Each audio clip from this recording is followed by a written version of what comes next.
Well, welcome everybody to another edition of UnBolted Live. I am MJ Bolt, your host, and with us today we have Dan Garner. Dan, thanks for being with us. We appreciate it. Thank you for reaching out. I appreciate that. You bet. Yeah, Dan is running for fire commissioner in Spokane County in District 4, Position 1, right, Dan? That is correct. Okay, so Dan, tell us what part of the county is that area, Sure. Fire District 4? Sure. Spokane County Fire District 4 encompasses the north part of Spokane County. So if you're heading north, say on Highway 2, roughly from Mount Spokane Park Drive, where the Yokes is, from there all the way north to the Pend Oreille County line. To the east, it goes to the state of Idaho. And if you're heading north on 395, roughly the Hatch Road exit. Okay. From there north to the Pend Oreille County line, and then to the east or to the west, it goes to Stevens County. It's a total of 330 square miles. Has 10 fire stations. Okay, 10 fire stations. And how many commissioners sit in are elected for those positions there? There's 3 commissioners elected at large, and there's a new position up every 2 years, and it's for a 6-year term, so that there's never a whole new board. Okay. There's always, they replace or a new commissioner. Their term comes up every 6 years. So again, if there's 3 positions and they alternate every 2 years, that one would be up for re-election. Okay, awesome. It's good for a lot of people. There's so many of us that don't know about these positions. Mhm. And that's why I think this is a great opportunity to not just learn about you, but also, exactly what this looks like and how important this is to the community. So thanks for informing us, and filling us in. So Dan, you are one of the recommended candidates by the Spokane County GOP. And that's why I reached out to you, which is awesome. Thank you for going through that process. It's an important process that as the Republican Party of Spokane County, the official party, we believe we are doing service, to our citizens to vet these candidates through a rigorous process. And then their representatives, the PCOs, actually vote on this endorsement. So it's not just a rubber stamp, right? Right. Yeah. So that's awesome. So Dan, I'm always interested when we talk to people that are running for office. How did you get here? Tell us your story, your background, and why you are running for this position. Okay, that's a very good question. So my life has been pretty much dedicated to public service. I started as a volunteer firefighter here in Spokane County in 1990. I then earned my degree in fire science technology down at SEC in 1991.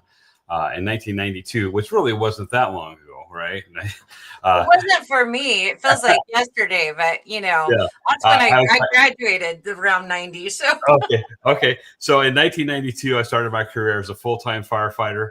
Then became a paramedic and promoted to lieutenant in 2002. And then in 2009, I promoted to a captain. And that was all with Fire District 9, which is just borders Fire District 4 to the south. I worked in Fire District 4, but I worked in Fire District 9, but I have lived in Fire District 4 since 1998. And I retired as a full-time career firefighter in 2023 with over 30 years experience, both as a career firefighter, captain, paramedic, firefighter instructor. I also have extensive wildland firefighter experience. I even in retirement, I still serve on a regional incident management team for Northeast Washington. The Department of Natural Resources has hired me just on a temporary as needed basis to go out to the bigger fires. And I've done 3 of those so far this year as an incident safety officer. So my certifications have gone up. But to answer your question, when I retired, I just can't give up and just sit here. And there's a fire station, about a block away from my house here. I live in North Spokane by Cattails off Highway 2. Okay. Yep. And I hear the fire trucks going out all the time. And about a year ago, I went and met with the operations chief of Fire District 4 to ask how I could continue to serve. And I knew I didn't want to do the hard work, the physical, putting on the air pack, going in the fire anymore. My body's a little bit on the worn down side after 30 years of serving, shoulders and knees and back, of course.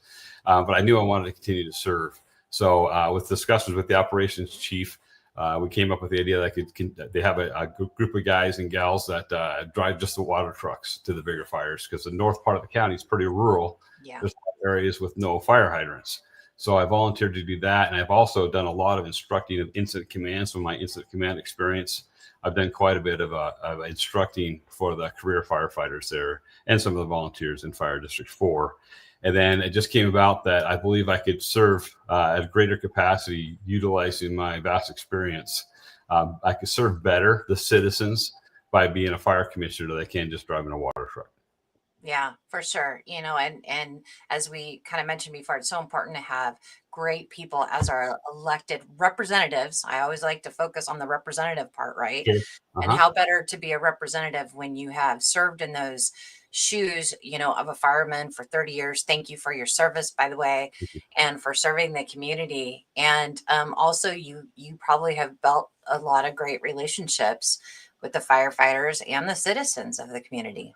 I have, and that's why the firefighters of Fire District 4 have endorsed me over the other candidate. I think the other candidate has done a fine job given his experience, which his experience was just as a volunteer firefighter. He was a volunteer firefighter for some years, and then he's been a commissioner for the last 13 years. And I feel pretty strongly it's time to keep moving forward. And he doesn't understand, I believe, a lot of what it's really like to work in the fire station and what it's really like to work as a paramedic. A lot of those things, he just doesn't have the background that I do. Well, and times change too, right? And maybe, even what it was probably 15 years ago, it seems like in every industry, Mm-hmm. the times change, and what it felt like or what it was like 15 years ago is probably not even close to what it looks like now, right? Exactly. At the end of my career, what the job looked like was significantly different than the beginning of my career. Everything from using technology, the safety components. That is one thing that is a big passion of mine. Like I said, I'm an incident safety officer on a regional state team. That's my job to keep the firefighters safe. And there's certain things with Spokane County Fire District 4 that need changing. One is I don't have them in now, but I do wear hearing aids. That was an LNI claim because of the years with the siren and the loud noises. Mm. And Fire District 4, we need to get some hearing, just simple things like hearing protection in the trucks that I think the older generation just doesn't understand that. And the decontamination of the contaminants when firefighters do go into the fire. But most importantly, for the safety of our firefighters, and even more importantly, for the safety of our citizens, is the laws of what's called the 2 in 1 out law. If there's a fire in your house and someone's trapped, you have to have at least 3 people. It's Washington state law. You have to have at least 3 people on the scene before you can even attempt to rescue and go inside. And right now, Fire District 4, the majority of their engines and stations are staffed with 2 people instead of 3. Oh, wow. So, as a citizen, myself, it's my family. Yes, if my house were to catch on fire or a family member were trapped or even a pet were trapped inside, the first fire truck on scene can't even attempt to rescue until the next fire truck gets on scene. And I don't think that's acceptable. I think we need to spend a little bit more. And I'm not in favor of raising taxes. So Fire District 4 currently spends about 55% of their budget on staffing, and the national standard is closer to 85%. So I would like to see more people on the trucks. Nice new fire stations are great. Shiny fire trucks are great, but it's the people that Yeah. save lives. Yeah. And The fire trucks can't do it by themselves, can they? exactly. And even on a medical call, for example, a cardiac arrest takes multiple people to try and save that person. 2 people just can't do it. Wow. And then you're talking, seconds, let alone minutes count if someone's not breathing or someone's trapped in a fire. And that's why I'm very passionate about getting reallocating the budget to appropriate more funds towards staffing to get people on the trucks that save lives. Yeah. Tell me a little bit more about, so in Northwest, and that's my old stomping ground was Okay. Colbert, actually. So I'm fairly familiar with it. It's been a few years, but Okay. it seems like you guys it's growing too. The population, more and more people are moving out there. So is that creating also, pressures on that district, for fire resources? And then I want to clarify that you said that it takes 3 people by law to enter a home that's to save somebody, Mhm. and most of your firehouses only have 2 people that are regularly on staff. That is correct. So the first engine will arrive on scene. They can start setting up, but they, by law, have to wait till the next fire engine or the next resource comes on scene, which could Wow. be minutes, easily minutes later. As you know, it's a rural area, and the fire stations are spread out. So it's going to take a little while for the next, it might be just a couple minutes, but if you're trapped in a fire, minutes count. Yeah. And then talk about the kind of sprawling population increase out there as Yes. well. There is quite a bit of growth going on, and of course, if the north-south freeway or corridor ever gets finished, it's going to continue to grow. But yeah, the Deer Park. So we cut, like I said, if you draw that line across roughly Mount Spokane Park Drive to the north, that area has changed significantly in the last 15 years. I mean, in 20 years. The house I'm currently sitting in was built in 1999, so 26 years ago, this was just the woods out in the middle of nowhere. So yeah, the population growth at the south end of the fire district has grown significantly, as well as the areas around the city of Deer Park itself. If you drive up to Deer Park, if you haven't been up there in a while, you'll see lots of new construction. Yeah. So and where there's people, that requires emergency services, and just like every other fire department across this nation, the call volume has gone up and up and up every year. So there's more and more calls for help that needed, whether it's, as simple as grandma fell out of her chair and needs help back into her chair, grandpa's not breathing, the house is on fire, there's a car accident. I mean, if you drive up Highway 2 or 395, the traffic on those roads are significantly more than they were 15, 20 years ago, when the current Board of Commissioners were volunteers. Yeah, for sure. And then the hazards out there are Yeah, we hear too often about awful, accidents that happen on those roads. So is the trend going up despite population? Is that a trend that you're seeing nationwide in more calls, like even if the population's the same? I believe so. I can't say that with any facts, but I believe it. And I think part of it is the society that we live in. 15, 20 years ago, a farmer, I can be gruff because I was in the business, cuts off his hand, and they would pick up their hand and drive themselves to the hospital. Yep. Nowadays, people sprain an ankle and they call 911. So the expectations from the public have grown significantly, even if the population hasn't, which of course it has. But people are much more likely today, because of the services we do provide. And Fire District 4 does provide paramedics and EMTs as well. And so they were the first ones on the scene to begin patient care. But whether it's the COVID issues that we had a few years ago, everything else, people are much more likely to call 911 today than they were in previous years. So that does put a greater demand on the emergency services. Yeah, for sure. And I just have to tell a little story because my son, we were in the garage. This was probably 10 years ago now, I think. Mm-hmm. And we got a new garage door, and he whapped the pulley, and it got caught up in the garage braces, right? And so he jumped up to push the thing through, and he came down and his finger didn't. Oh. And I was standing right there, and I had no idea. And he goes, "Mom," I said, "What?" And he shows me his hand, and it's missing the finger.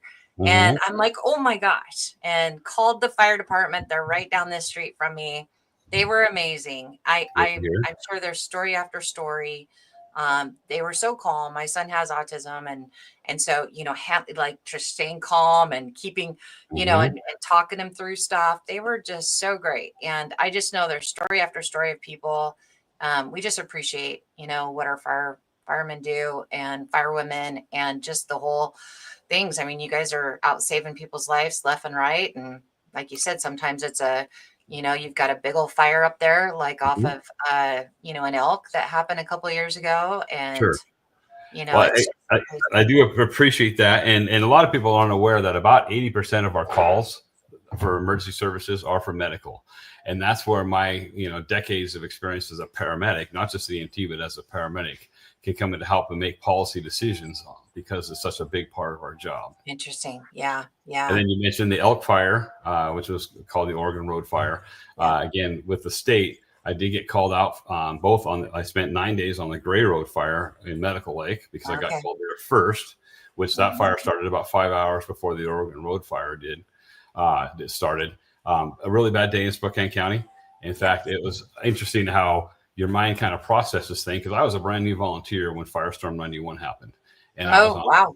I was on one of the brush trucks there by Meade High School. I ran Yeah. a lot of fires right around Meade High School there, and I kept thinking as I was driving down I-90 here 2 years ago, in the middle of the night, it's 2 a.m, there's fire on both sides. I-90 is closed for 9 miles. I kept thinking, well, at least it's not as bad as Firestorm. At least it's not as bad as Firestorm 91. And then all of a sudden I realized, wait a second, we had 180 homes in the Medical Lake area that were destroyed, one life. And then my wife has also helped out on some of the teams that do finance, and she was up on the Oregon Road fire helping out as well.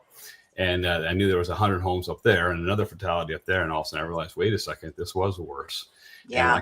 And like I said, I did 9 days on the Gray Fire, took a short break. I should have taken longer, but I took a short break, and then did 15 days up on Oregon Road. So my wildland experience is vast Wow. in multiple positions.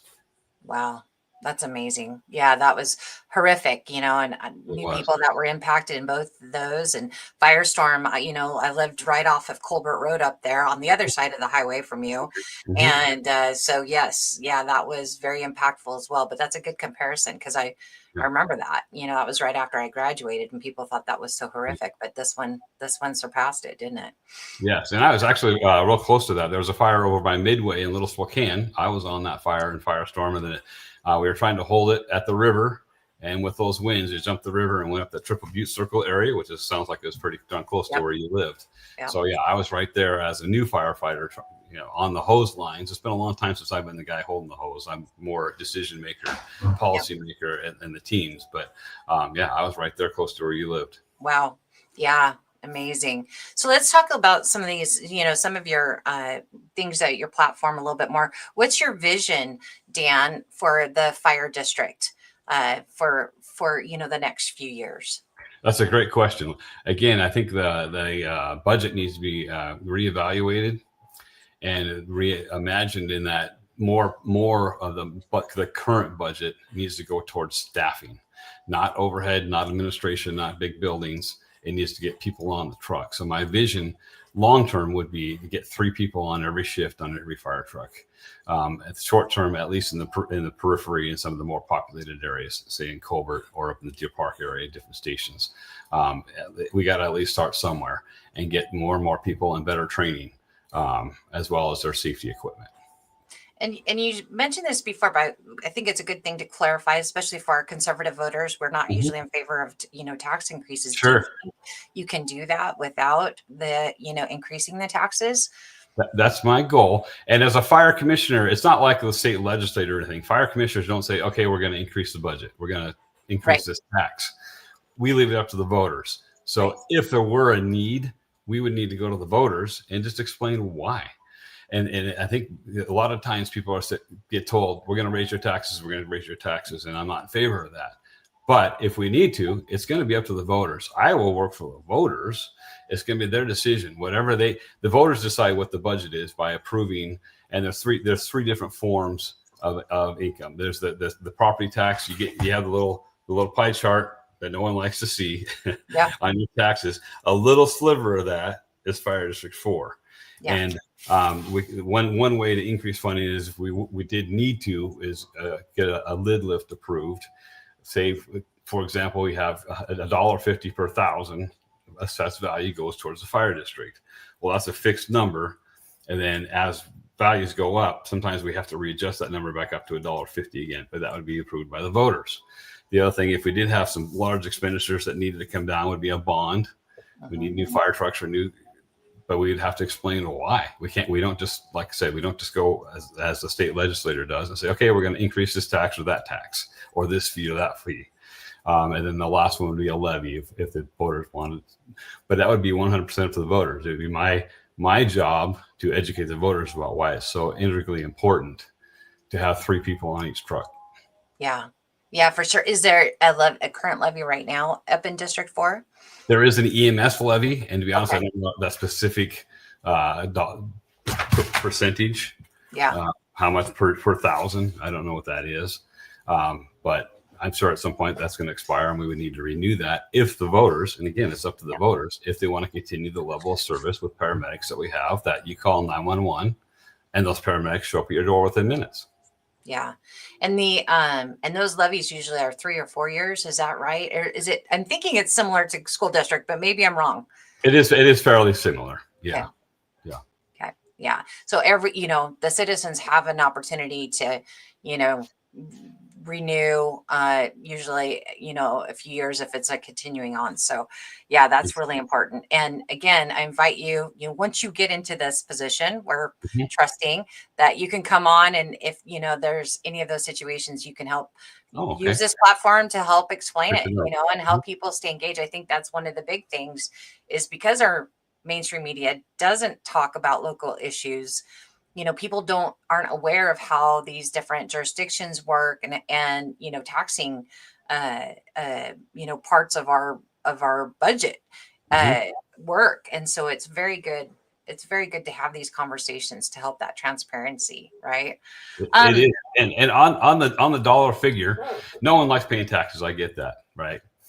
But the other thing is your fire insurance for your home is based on the ISO rating. So there's a standard rating that the fire district gets.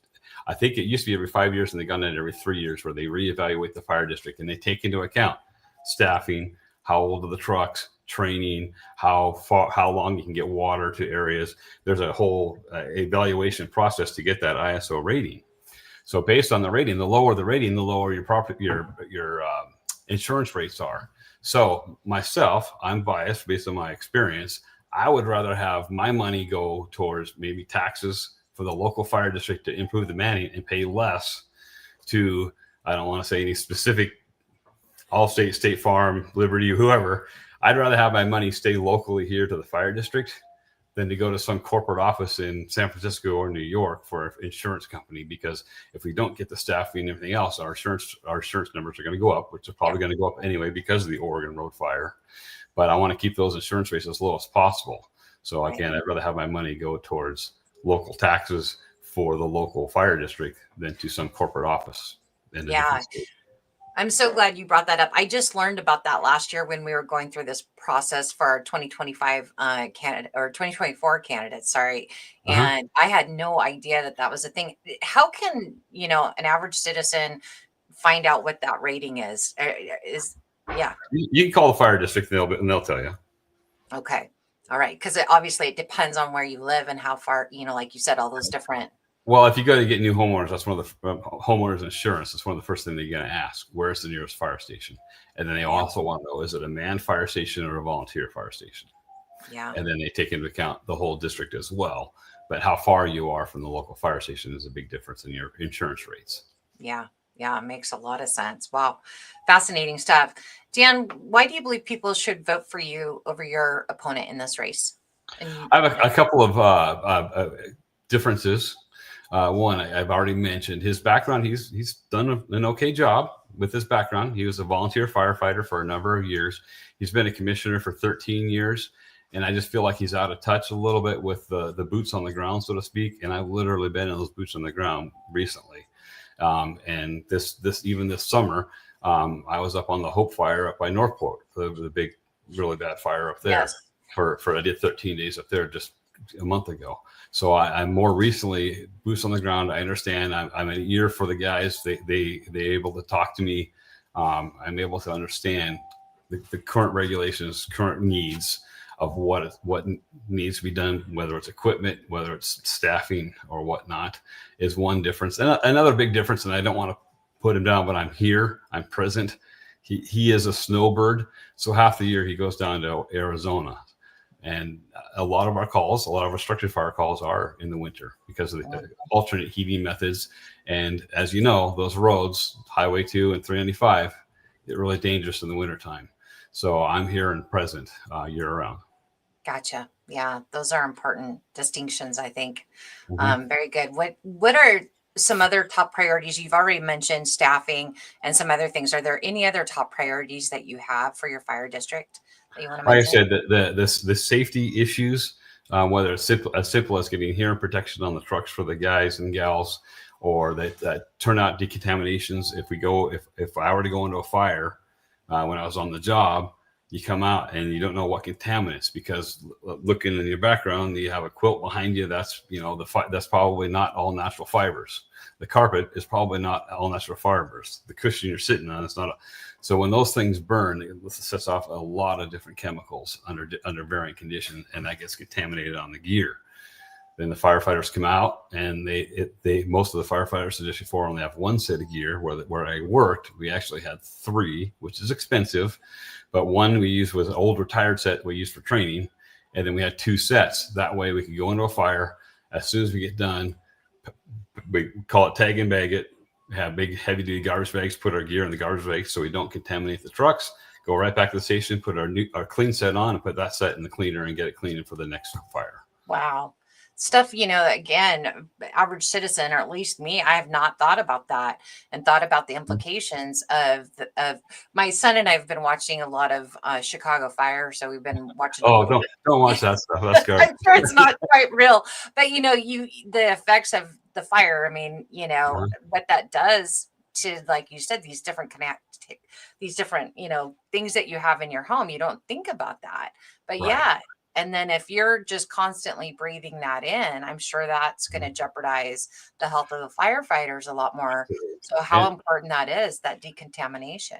Sure. And on that note, we've come great strides over the years in the fire service.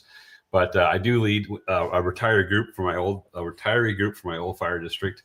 I lead the retiree group. We meet once a month, and I hate to say it, but there's far too many guys with no prostates, and because of cancer, and there's a lot high incidence of cancer. Because when I first started, we have the respirators. We would wear the respirators early on, but then take them off to do overhaul and everything else. But all like I said, look in the room behind you, all that stuff still off gassing those chemicals. So we've gone much better. But it was the best job in the world. Don't get me wrong, but it was also the hardest job in the world. Well, and if I'm sure there's probably national trends on the amounts of cancer for firefighters, and unfortunately, right, so we've got to take care of our people. And in addition to that is the mental health toll that it takes, because you see, an average person sees 4 to 5 traumatic events in their lifetime, and as frontline firefighters, we see dozens a year, and that does play its toll. And I do volunteer as well for what's called a peer support team, where I've had myself and some other firefighters and police officers, but mostly firefighters, have had some mental health training to go in when we have critical incident stress issues, where we go in and have critical incident stress debriefings with a therapist as well. They found that firefighters don't do very well talking with therapists. They're more likely to talk to other firefighters. So there's been a number of times where I've been called out to really bad incidents, fatalities, those kind of things, to help diffuse the situation. So that's another trend that we've improved greatly on. That's so important. I had have a really good friend on the West Side that's a firefighter, and didn't really think through the different events that you as firefighters see almost daily, or so much more frequently than the average citizen. And like you said, the impact of that on their mental health, and if you don't have if somebody doesn't have a way to get some help, or that it just piles on. So that is incredibly important. So I'm really glad that you have that experience and you are aware of that and understand that that's all part of it, right? Because that's going to help our firefighters be better, last longer, and be able to continue to contribute, right? Exactly. And it used to be, when I first started, you'd have a fatality or a kid that was killed or whatever. Okay, get back on the truck. Let's go. Get ready for the next call. And now the trend is actually, let's take that crew out of service for an hour or two. Let them go back to the station, take a shower, call their family, check on their family, maybe go on the treadmill a little bit, and get in the right mindset to get ready for the next call. Yeah. Wow. Yeah. So important. So important. What, you're connecting with your community now, Dan, you're getting your message out there, you're campaigning. Once elected, how do you plan to continue to connect with your community? Well, Fire District 4 has in the past, they have a, what's the term? There was a group of civilians I'll think about it in a minute, but it's a group, and they just recently kind of start to reform a citizens advisory committee. I Okay. want to listen to that. Have my email available. Anybody can ask questions at any time. I'm more than happy to talk about fire EMS anytime. And then I also want to get out and get in the stations. I remember when I first started, some of the older fire commissioners, when I was a volunteer on volunteer drill night, they'd come up. They'd always bring donuts because it's donuts. But you got to be available for people and listen to what their needs are, because I don't want to be that guy 6 years from now where it's been 6 years since I've been on a truck and I'm already lost touch. Right. Right. Good. That's so important. And again, it's that representative role. People have to our electeds, keep that in mind, that you're a representative Right. and elected by the people. So how are you going to stay, connected to those people? And Fire Final, District 4 go ahead. does participate in a lot of good community events, Cherry Pickers Trot up on Green Bluff, the Settlers Day Parade, all that stuff, and just being available. Yeah. I just enjoy talking with people and answering questions. I'm more than happy to answer whatever questions they have, because like we've already talked about, there's a lot of things people just don't understand. I think sometimes they think of, old Clarence on Leave It to Beaver that sat around the fire station playing checkers all day long. That's not what the job is at all. Like I said, about 80% of it is medical. Wow. Yeah. Very busy. Dan, final comments. Is there anything else that you want voters to know about you? Just know that I've lived here, since 1998. I've lived in Fire District 4, 30 years on the job. I'm still committed. I'm still serving my community, whether it's the big fires in Northeast Washington as part of a state incident management team. I also teach. I continue to teach. I teach within the fire district, but I'm also an instructor down at Spokane Community College as well in the spring. I teach the wildland portion of the fire science program down there. It was kind of neat. Graduating with a fire science degree and then going on and graduating with an advanced life support degree. But to be able to, 6 years ago, I started teaching again back at the fire district. So it makes you feel a little old when these 18, 19-year-old kids are there, born in late, 2005, 2006, 2007. It's like, whoa. But I'm able to give back. And you learn. I always encourage people to teach when you can, because I don't think there was ever a class I ever taught where someone didn't ask a question where I had to think about it. And I hadn't thought about it from that angle. So staying involved, giving to the next generation of firefighters, and just being able to represent the citizens of the district to get us better. Fire District 4 has a great future ahead of us with the growth that's going to be happening in the next 5, 10, 15 years. So I'm excited to do that and to take care of our citizens. Yeah, for sure. Where can people find more information about you or get in contact with you? That's a great question. And I have an email, and I got to pull it up here. Let's see. There we go.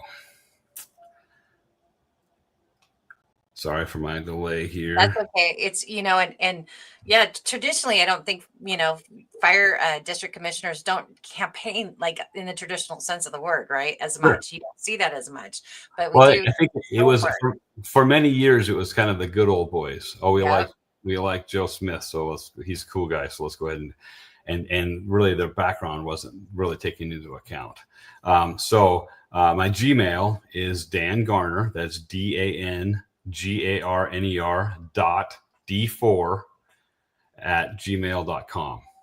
Awesome. Good. So if you want to get in touch with Dan, reach out to him at his email, and or you can comment on any of the social media posts, which is this is presenting live on, and I'm sure we can get the message over to Dan.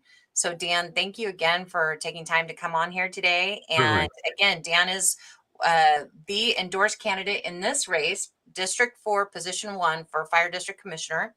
And again, that's so important. If you want to find out about the other recommended candidates, if I said endorsed, I apologize. I meant recommended, because these are nonpartisan, right? Yeah, races. right. Recommended candidates, go to SpokaneGOP.com, and we've got a huge group of people that went through and vetted all these awesome candidates. So they did the homework for you, and Dan is definitely one of these awesome candidates that's running And we so appreciate it, Dan. Thank you for taking the time to spend with us today, but also for running for this. And, you're not getting paid big bucks here. Yeah. This is kind of a labor of love. And we need, people like you that have this great experience and also have a heart, for doing what's right for the community. So thank you again, and blessings. And we look forward to talking to you in the future. Thank you. God bless you. All right. You too. Bye-bye.